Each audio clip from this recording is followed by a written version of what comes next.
दोस्तों नमस्कार, सत श्री अकाल और सलाम। जब मैं उस रात मलानी के रेस्ट हाउस में पहुंचा था बाघों को देखने के बाद में, तो वहां पर लेबर रुकी हुई थी। 7-8 जने रुके हुए थे जो कि गोजरा चौकी में जो रिपेयर का काम चल रहा था सड़क पर। उनसे मेरी बातचीत हुई तो उनसे मेरे को एक नई मैन ईटर टाइगर की स्टोरी पता चली, जिसने कि उन लेबर के ऊपर हमला किया था। टाइगर ने उन काम करती हुई लेबर के ऊपर हमला किया था। वो स्टोरी मैं आपको अगली बार बताऊंगा। और आज मैं आपको बताता हूं कि मलानी के रेस्ट हाउस में रुकने के बाद में और क्या क्या घटनाक्रम हुआ। शाम को जब मलानी के रेस्ट हाउस में सफारी के बाद हम पहुंचे तो नाइट जार की आवाजें पूरे जंगल में गूंजने लगी। ऐसा लग रहा था जैसे नाइट जार रात का स्वागत कर रही हो।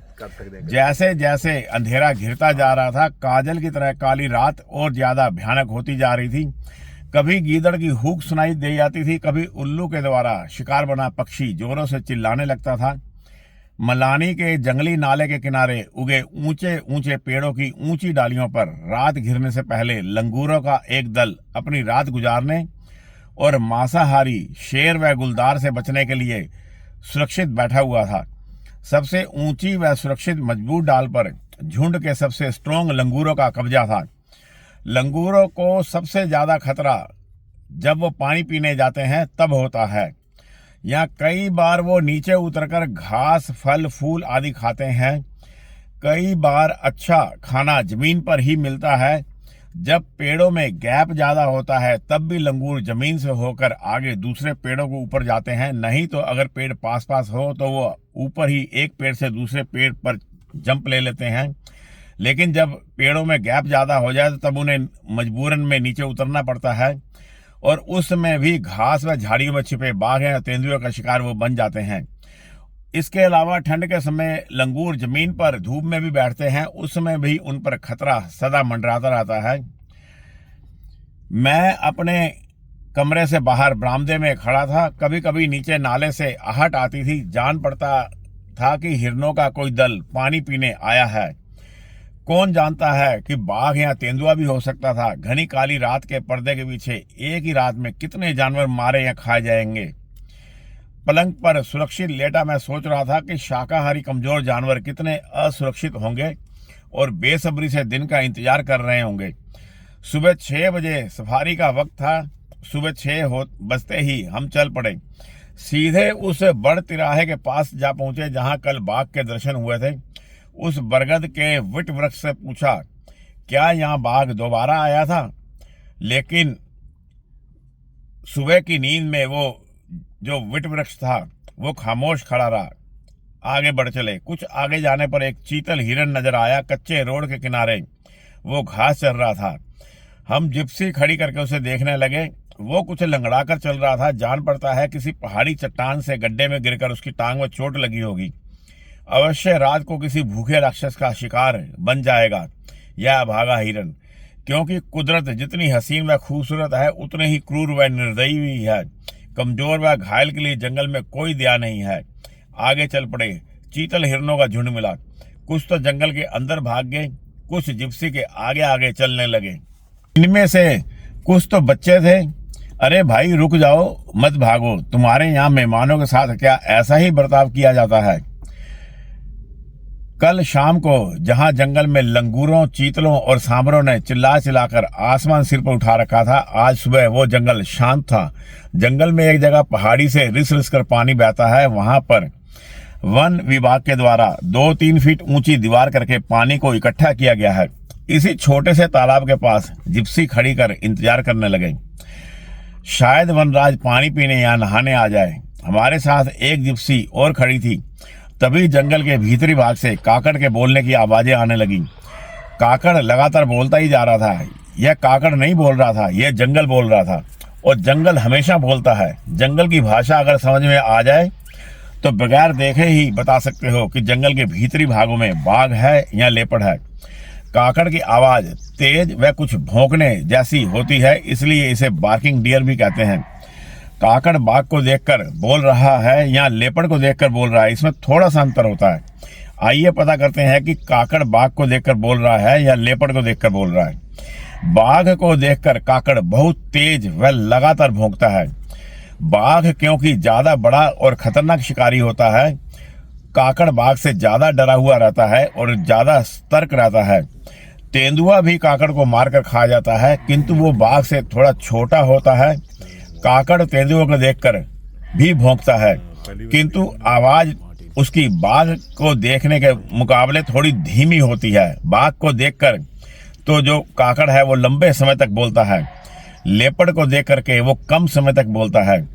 लेपर्ड ज्यादा मक्कार, चालाक और थोड़ा देर बोलकर जान बचा करके जो काकड़ है वो भाग जाता है। काकड़ लेपर्ड को देख करके थोड़ी देर तक बोलता है, जबकि बाघ को देख करके ये 10, 15, 20, 30 बार भी बोलता है, लेकिन लेपर्ड को देख करके 3-4 बार बोल करके जान बचाकर भाग जाता है, क्योंकि जो लेपर्ड है वो ज्यादा मक्कार और चालाक होता है। और ये जो लेपर्ड है ये छिपकर शिकार को पकड़ता है, तेज होता है, फुर्तीला होता है, छिपने में उस्ताद होता है। इस कारण ज्यादा देर तक काकड़ वहां पर रुकता नहीं और 4-5 बार बोलकर वहां से खिसक जाता है। बाघ जंगल में बेफिक्र होकर चलता है। बाघ को किसी का कोई डर नहीं होता, इस कारण मस्त चाल में चलता है। काकड़ उसे देख करके लगातार कई बार बोलता है, कई बार तो 30, 40, 50 बार भी बोलता है। प्रत्येक बार बोलने के बीच में 1 से 5 सेकंड का फर्क होता है जब काकड़ बाघ को देखकर बोलता है उस समय, जबकि लेपर्ड जमीन पर तेज चाल में छिपकर सतर्क होकर चलता है। लेपर्ड को बाघ का भी डर होता है, इस कारण लेपर्ड को देखकर बोलने में गैप जो है वो ज्यादा होता है। टाइगर को देख करके जब काकड़ बोलता है तो उसमें गैप 1 से लेकर के 5 सेकंड का होता है, जबकि लेपर्ड को देख करके जब बोलता है तो उसमें 5 से लेकर के 10 सेकंड तक का भी अंतराल हो सकता है। इसका कारण यह है कि लेपर्ड छिप जाता है और लेपर्ड के छिपने की वजह से जो काकड़ है लेपर्ड को देखने की लगातार कोशिश करता रहता है, और जैसे ही लेपर्ड कोई हरकत करता है और काकड़ को नजर आता है, काकड़ फिर बोलता है और लेपर्ड फिर छिप जाता है। और इसलिए लेपर्ड को देख करके जो काकड़ है उसका जो गैप है प्रत्येक बार बोलने का वो 10 से 15 सेकंड के बीच का भी हो जाता है, किंतु बाघ छिपता नहीं है। बाघ को किसी का डर नहीं है, वो लगातार काकड़ को नजर आता रहता है और काकड़ इस कारण 2-3 सेकंड के बाद लगातार बोलता रहता है। अधिकतर बाघ को देख करके जो काकड़ के बोलने की आवाज है वो एक ही दिशा से आती है। जब बाघ बैठा होता है, लेटा होता है या मूव करता है तो काल भी मूव करती है काकड़ की। तब काकड़ कभी यहाँ बोलता है, कभी वहां बोलता है जब बाघ मूव कर रहा होता है। लेकिन लेपर्ड को देख करके जो काल है वो धीरे धीरे दूर दूर दूर होती चली जाती है। मतलब साफ है कि जो काकड़ है वो जान बचा करके निकल गया है और जल्दी जल्दी चेतावनी दे करके खुद को बचाने की कोशिश कर रहा है। यही नहीं, कई बार जो काकड़ है वो फेक काल भी कर जाता है। उसका कारण ये है कि कुछ देर पहले टाइगर निकला हो, उसकी सेंट मार्किंग की स्मेल काकड़ को आ जाती है, तब भी काल कर देता है। जंक्शन पॉइंट है। तब काकड़ 10, 20, 30, 40, 50 बार नहीं बोलता, केवल 3-4 बार बोलकर चुप हो जाता है और या तो चरना शुरू कर देता है। काकड़ अब लगातार बोले ही जा रहा था, साफ था कहीं आसपास टाइगर है। जो दूसरी जिप्सी हमारे पास खड़ी थी उसका गाइड व ड्राइवर आवाज आने की ऑपोजिट दिशा में चले गए। वो जगह करीब 100 से 150 मीटर दूर थी। जंगल सड़क एक यू शेप का मोड़ लेकर आगे बिजरानी नाले में उतर जाती थी। जाते जाते वो हमारे जिप्सी ड्राइवर को यह कह गए कि अगर उन्हें बाघ यहाँ पर नजर आए तो वे कूक करेंगे, और अगर बाघ तुम्हारे पास आया तो तुम कूक करना, अगर हमारे पास उधर आया तो हम कूक करेंगे। कूक एक प्रकार की आवाज का संकेत है जिसे जंगली जानवर नॉर्मल लेते हैं। ऊंची आवाज में बोल करके एक दूसरे को बुलाया जाता है, इससे जानवर अलर्ट नहीं होता। कूक एक प्रकार की आवाज का संकेत है जिससे जंगली जानवर नॉर्मल लेते हैं। ये कुछ ऐसी होती है, अगर इंसान ऊंची आवाज में बोल करके एक दूसरे को बुलाएगा तो जानवर अलर्ट हो जाते हैं, डिस्टर्ब हो जाते हैं, जंगल भी डिस्टर्ब होता है। लेकिन जब जंगल में हवा तेजी से पेड़ों के बीच में से बहती है तो कूक जैसी आवाज पेड़ों की जो नैरो ब्रांचेस होती हैं उसके बीच में से निकलती है। इस आवाज के जंगली जानवर आदी हो जाते हैं और उसे सामान्य और नॉर्मल समझते हैं। इसीलिए तो जो जिप्सी के ड्राइवर या गाइड है, अगर वो 100, 200, 300 मीटर की दूरी पर हो तो एक दूसरे को कूक के द्वारा मैसेज भेजते हैं। अभी उस जिप्सी को 2 मिनट ही हुए थे गए हुए कि तभी उस जिप्सी वाले की कूक की आवाज आई। साफ था उन्हें बाघ नजर आ गया है। सो उस दिशा की तरफ हम चल पड़े। काकड़ तो अभी भी रह रहकर बोल रहा था। जब हम वहां पहुंचे तो हमारी बदकिस्मती से बाघ जंगल के अंदर चला गया था। हम बाघ को देख नहीं पाए, दूसरी जिप्सी वालों ने देख लिया था। जंगल में बाघ को देखने के लिए किस्मत का अच्छा होना बहुत जरूरी है। सही समय पर सही टाइम पर वहां पहुंच जाना एक लक की तरह ही होता है। अब हम कर ही क्या सकते थे, खामोशी से खड़े होकर इंतजार करने लगे। कच्ची सड़क 200 मीटर दूर तक सीधी चली जा रही थी। विधवा की मांग की तरह एकदम सूनी पड़ी हुई थी। केवल इंसेक्ट की आवाजें आ रही थी। बाघ के बाहर आ निकलने की पूरी संभावना बनी हुई थी। जब तक बाघ किसी घनी पत्तों वाली झाड़ी में छिपकर सो नहीं जाता तब तक वो कीट पतंगों, मक्खी मच्छरों से इरिटेट होकर, परेशान होकर कच्ची सड़क के किनारे किनारे ही चलता है। एक तो कच्ची सड़क पर उसे शिकार मिल जाने की पूरी संभावना रहती है, दूसरे मक्खी मच्छरों से भी उसे आराम मिलता है, तीसरे कच्ची सड़क पगडंडियों पर उसे स्प्रे मार्किंग भी वो करता जाता है। इस प्रकार वो अपनी टेरिटरी को मार्क भी करता रहता है। जो साथ वाली हमारे जिप्सी थी वो वापस चली गई उसी जगह पर जहां पर की पोखरा था, जहां लगातार काकड़ की आवाज आ रही थी। हम यूं ही आगे बढ़ते गए। अचानक निगाह पड़ी कि जंगली कच्ची सड़क के किनारे चलता हुआ एक बाघ नजर आ रहा है। वो बिल्कुल जंगल से सट करके सड़क के किनारे किनारे चल रहा था। तेजी से उस तरफ जब बढ़े, लेकिन जिप्सी की आवाज को सुनकर वो फिर से जंगल के अंदर चला गया। बाघ दूर से नजर तो आया था, लेकिन उसका वीडियो नहीं बन पाया था। मन में निराशा भी आई, लेकिन अभी शाम की सफारी बाकी थी। दिन चढ़ाने के कारण बाघ के सोने का समय हो चला था। बाघ अक्सर 10 बजे से लेकर के शाम के 4 बजे तक सोते हैं। करीब आधे घंटे तक हमने उस जगह पर इंतजार किया कि कोई कॉल आ जाए, किसी तरह की कोई मैसेज आ जाए कि बाघ चल रहा है, यहाँ कहीं अंदर गहरे जंगल में चला गया है। लेकिन किसी तरह की कोई कॉल भी नहीं आई। जो कॉल आ रही थी वो भी बंद हो चुकी थी। सफारी का टाइम पूरा हो जाने पर हम मलानी के रेस्ट हाउस में आ गए और वहां पर 3-4 घंटे रुकने के बाद शाम की 3 बजे की सफारी हमारी शुरू हुई। और 3 बजे की सफारी में जब हम निकले तो बड़ तिराहा होते हुए उसी पानी वाले पोखरे के पास जा पहुंचे जहां आज सुबह ही काकड़, लंगूर व चीतल, हिरन बोल रहे थे। 5 मिनट वहां खड़े रहे। जब चलने लगे तभी अचानक से काकड़ की दोबारा से तेज पुकारों ने जंगल को गुंजा दिया। दरअसल में ये जो पोखरे होते हैं, बाघ शाम को निकलने से पहले पानी पीने जरूर आता है गर्मियों के मौसम में अक्सर, क्योंकि गर्मियों में जो गहरे जंगल के अंदर जो छोटे छोटे चैनल बन जाते हैं पानी के, वो सूख जाते हैं। इसलिए जो बड़े बड़े पोखरे होते हैं वहीं पर बाघ पानी पीने आता है।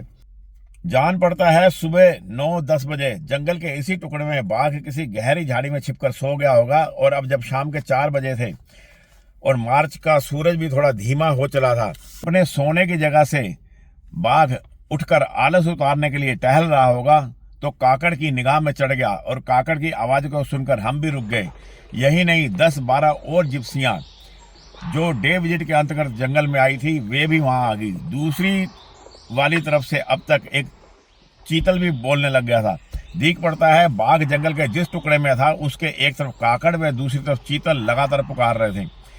जिप्सी काकड़ वाले एरिया में खड़ी थी और हम लोग वहां से दूसरी तरफ जहां से चीतल पुकार रहे थे उस दिशा की तरफ जा पहुंचे। अभी हम आधा किलोमीटर आगे ही गए थे। सड़क शांत हो गई थी, जैसे जंगल ने अपनी सांसें रोक ली हो। मार्च की शाम की सुनहरी रोशनी में पेड़ों के किनारे आग जैसी धारियां अचानक हिलती हुई नजर आई और अचानक मेरे मुंह से निकल पड़ा बाघ। बाघ के जादू ने ऐसा समा बांध दिया था कि मैं कैमरे का ढक्कन हटाना ही भूल गया था और लगा बनाने वीडियो। लेकिन जब एहसास हुआ कि ढक्कन तो हटाया नहीं है, तब तक वो बाघ लेफ्ट साइड में हिरनों की बनाई हुई एक पगडंडी में जो जंगल के अंदर जा रही थी उसी पगडंडी पर जंगल के अंदर मुड़ गया। हवा भी अब चलने में हिचक रही थी और मैं हिरनों की पगडंडी पर जंगल के अंदर जाते बाघ की वीडियो बनाने में मस्त हो गया। हर कदम शांत, हर चाल अमर, ऐसा लगा जैसे समय रुक गया था।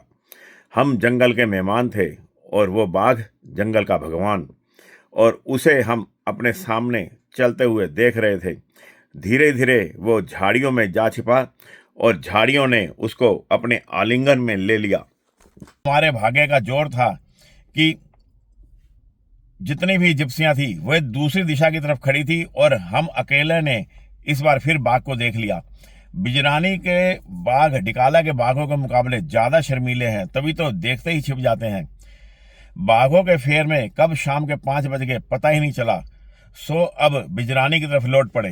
तो वहां से 2-2.5 किलोमीटर की दूरी पर था। जैसे ही वहां पहुंचे, महावत खाने में खड़ी पालतू हथनी पर निगाह जा पड़ी। वो हथनी चारा खा रही थी। पूछने पर पता चला कि बिजरानी रेस्ट हाउस में 2 सवारी की हथनियां हैं। एक हथनी जिसका नाम अलबेली है, वो तो टूरिस्टों को लेकर के जंगल में घूमने गई हुई थी। आजकल एक टूरिस्ट को जंगल में घुमाने की जो कीमत है वो 1000 रुपये 2 घंटे के लिए चार्ज किया जाता है। किंतु यह ब्रोशर देखिए, 1992 में का यह ब्रोशर है मेरे पास, और उस समय एक सवारी हाथी की कीमत 50 रुपये एक टूरिस्ट की होती थी। यही नहीं, 1983 का यह वाला ब्रोशर देखिए। इस 1983 के ब्रोशर में सवारी हाथी की जो सफारी थी वो केवल 12.5 रुपये थी, 12 रुपये 50 पैसे। यह 1983 का जो ब्रोशर है यह मैंने तभी से संभाल कर रखा हुआ है। मैं 1982 से ही जिम कॉर्बेट नेशनल पार्क जा रहा हूँ। है 1980 और ये 3 का ब्रोशर है। राइड इसमें आप देखोगे कि उसमें फिशिंग की भी परमिशन थी। मैंने फिशिंग भी करी है सरबदुली के रेस्ट हाउस में और डिकाला के रेस्ट हाउस में है।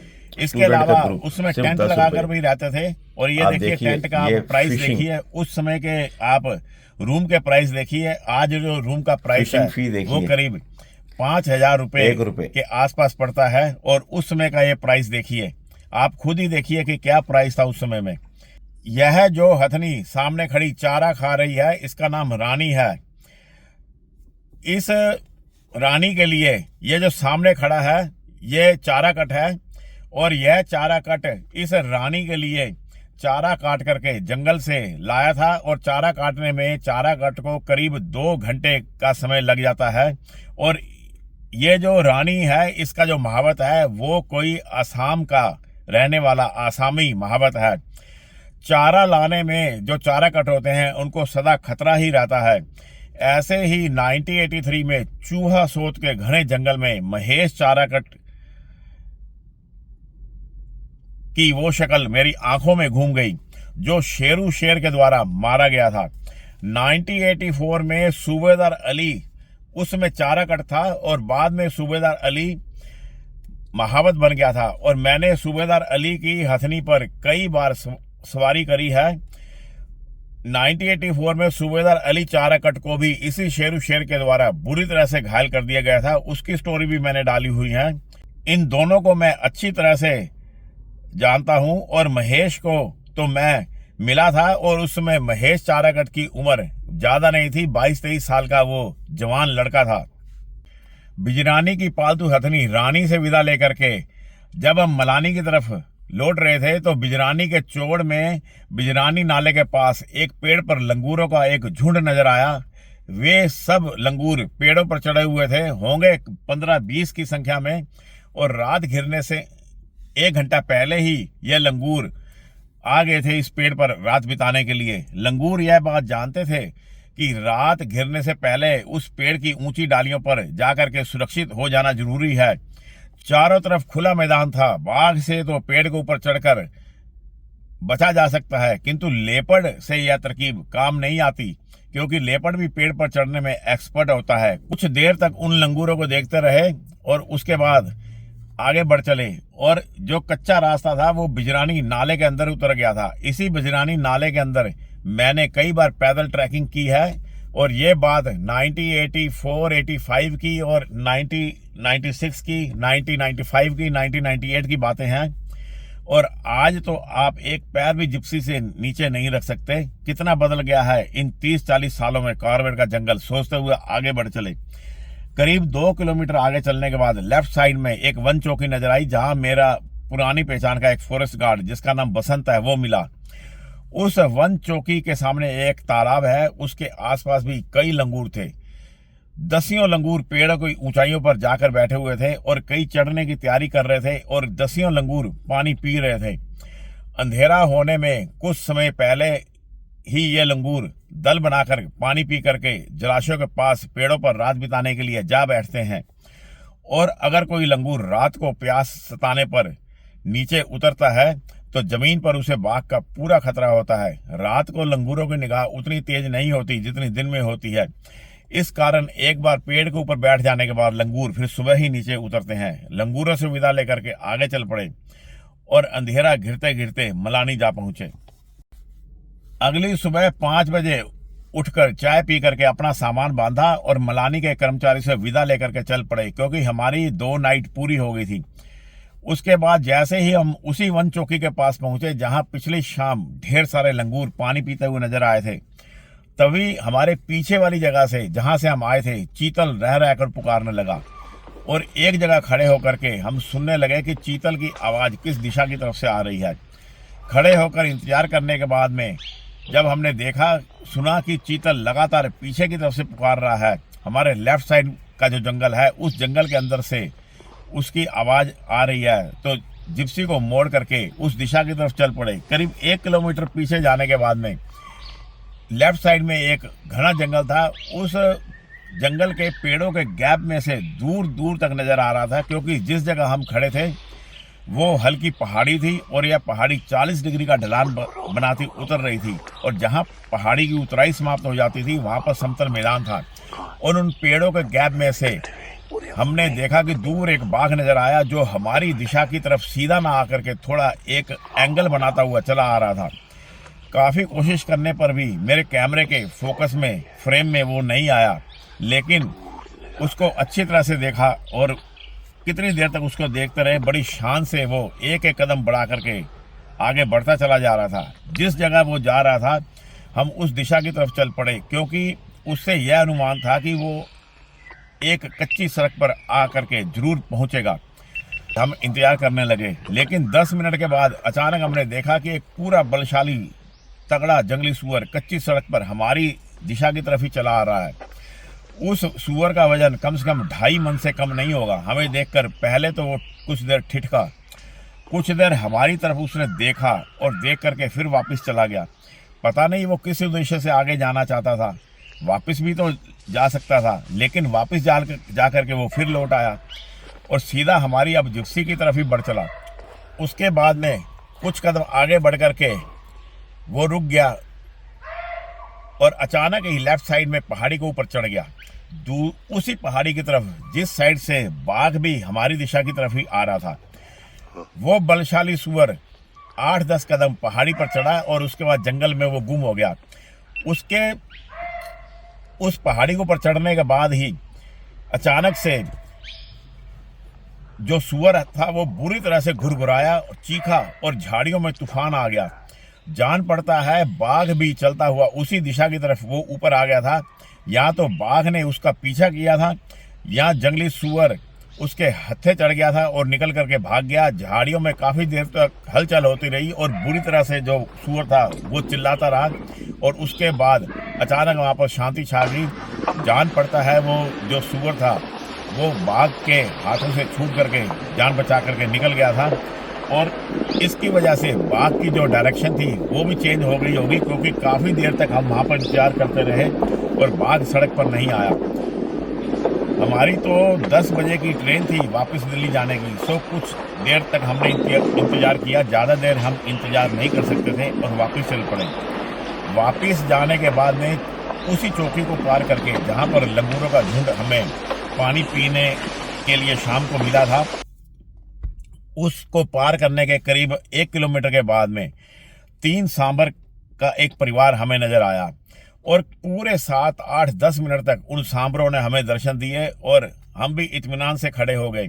ऐसा जान पड़ रहा था कि सांबर हमको विदाई देने आए थे। नहीं तो जो सांबर हिरन है वो तो इंसानों को, गाड़ियों को देखते ही रास्ते को छोड़ देता है, लेकिन यह सांबर का परिवार बड़े आराम से खड़ा था। एक मेल था, एक फीमेल थी और एक उनका बच्चा था। और उन सांबर हिरनों के पीछे भी एक चीतल हिरनी अपने छोटे बच्चे को दूध पिला रही थी। और उसके बाद में वो जो चीतल हिरनी अपने बच्चे के साथ तो चली गई, लेकिन जो सांबर हिरन थे वो वहीं पर खड़े रहे। कभी वो लेफ्ट साइड में चले जाते थे, कभी राइट साइड में चले जाते थे। दोस्तों, ये जो सांबर हिरन होता है यह भी टाइगर को देख करके बड़ी तेज भौंक की आवाज करता है। और ये सांबर की जो काल होती है वो 100% श्योर होती है। सांबर का टाइगर को देख करके बोलना और सांबर का लेपर्ड को देख करके बोलना, इसके बीच में भी थोड़ा सा अंतर होता है। और सांबर की आवाज को सुनने के बाद में आसानी से आइडिया लगाया जा सकता है कि सांबर टाइगर को देख करके बोल रहा है या लेपर्ड को देखकर बोल रहा है, या उसकी जो बॉडी लैंग्वेज है वो लेपर्ड को देख करके डिफरेंट होती है और टाइगर को देख करके सांबर की बॉडी लैंग्वेज डिफरेंट होती है। आइए जानते हैं कि इनके बीच में क्या फर्क होता है। मेन चीज तो पैटर्न है। जो सांबर है टाइगर को देख करके वो गहरी आवाज में कुत्ते के भौंकने जैसी भौंक की आवाज बोलता है। और मेन चीज ये है कि टाइगर को देखने के बाद में जो सांबर हिरन है उसके बोलने के बीच में 3 से लेकर के 10 सेकंड तक का गैप होता है।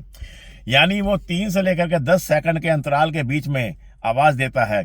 अगर टाइगर सांबर हिरन के 50-60 गज के आसपास सर्कल में कहीं है तो वो लंबे समय तक लगातार बोलता रहता है और एक ही दिशा में देख करके वो बार बार बोलता है। जब सांबर हिरन टाइगर को देख करके बोलता है तो उसका सिर ऊंचा होता है, कान सीधे आगे पूरी तरह सतर्क होते हैं, उसका शरीर कड़ा हो जाता है, हार्ड हो जाता है, स्ट्रेच में आ जाता है, भागने को तैयार रहता है। अगला पैर उठा उठाकर बार बार पटकता है, उसकी पूंछ अकड़ी हुई कुछ उठी हुई हो जाती है। जो बाघ है वो छिप करके पकड़ता है, उसकी छिपने की नीति होती है और वो जो छिपने की उसकी जो कला होती है वो टूट जाती है जब सांबर उसको देख लेता है। और इसलिए सांबर लगातार लंगूरों व चीतल को सतर्क करता रहता है। और लंगूर और चीतल सांबर की काल पर पूरा भरोसा करते हैं और जंगल के गाइड भी सांबर की काल पर पूरा भरोसा करते हैं। अगर पूरा ग्रुप है तो वो पूरा ग्रुप मिलकर के जोर जोर से चेतावनी की काल करता है। लेपर्ड के मामले में जो सांबर की आवाज होती है वो टाइगर के मुकाबले थोड़ी हल्की होती है। बॉडी लैंग्वेज में जो सांबर है वो लेपर्ड को देख करके थोड़ा ज्यादा नर्वस हो जाता है टाइगर के मुकाबले में, क्योंकि ये जो लेपर्ड है ये छिपने में उस्ताद होता है। लेपर्ड जैसे ही सांबर को देखता है और सांबर लेपर्ड को देखता है, लेपर्ड सामने खड़ा नहीं रहता है, वो तुरंत छिप जाता है और उसके छिपने से सांबर को वो नजर तो नहीं आता लेकिन उसकी स्मेल नजर उसकी स्मेल उसको आती रहती है। इससे जो सांबर है वो थोड़ा नर्वस हो जाता है। सांबर जब लेपर्ड को देख करके बोलता है तो उसके बोलने के बीच का जो गैप होता है वो 1 से लेकर के 3 सेकंड का होता है, जबकि टाइगर को देख करके जब सांबर बोलता है तो उसका जो गैप होता है वो 3 से लेकर के 10 सेकंड का गैप होता है। यह एक मेन फर्क है दोनों के बीच में। इसका कारण यह है कि लेपर्ड तेज व छिपकर हमला करने में उस्ताद होता है और जो सांबर है वो ज्यादा घबरा जाता है, नर्वस हो जाता है, इसलिए वो 3-3, 2-2 सेकंड के अंतराल में लगातार बोलता है और सांबर के बोलने में घबराहट भी ज्यादा हो जाती है। और सबसे बड़ी बात है कि लेपर्ड को देख करके जो सांबर है वो बार बार अपनी पोजीशन बदलता है, लेकिन टाइगर को देख करके वो जल्दी से अपनी पोजीशन नहीं बदलता, एक ही दिशा की तरफ देखता हुआ पैर पटकता रहता है। लेकिन लेपर्ड को देख करके वो ज्यादा बेचैन हो जाता है और फिर धीरे से पीछे की तरफ भी हटता है, जो कि टाइगर के मामले में वो ऐसे धीरे से पीछे नहीं हटता। टाइगर के मामले में जो सांबर है वो एक ही जगह पर देखता रहता है।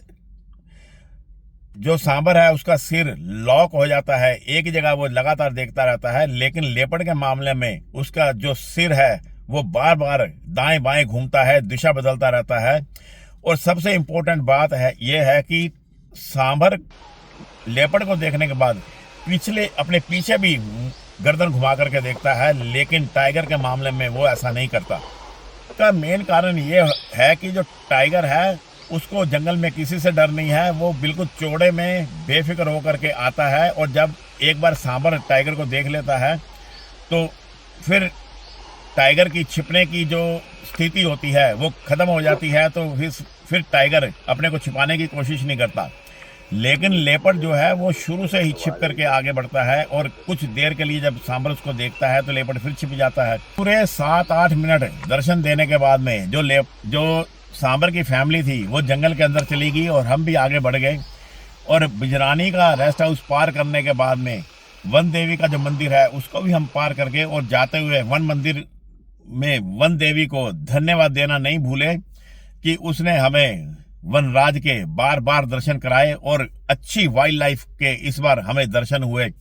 लेकिन कुछ ही कदम आगे जाने के बाद हमने देखा कि 2 जंगली सुअर हमारा रास्ता काट करके दूसरे जंगल में वो घुस गए। एक जंगल में से निकल करके तुरंत हमने अपनी जिप्सी रोक दी और इंतजार करने लगे। पता नहीं उन सूअरों के मन में क्या आया, वो हमें दोबारा दर्शन देना चाहते थे या वन देवी की कृपा हमारे पर पूरी तरह से मेहरबान थी। वो सूअर दोबारा जंगल में से निकल करके उसी दिशा से निकल करके पहले वाली दिशा में वापस चले गए। अब बड़ी हंसी आई इन सूअरों पर।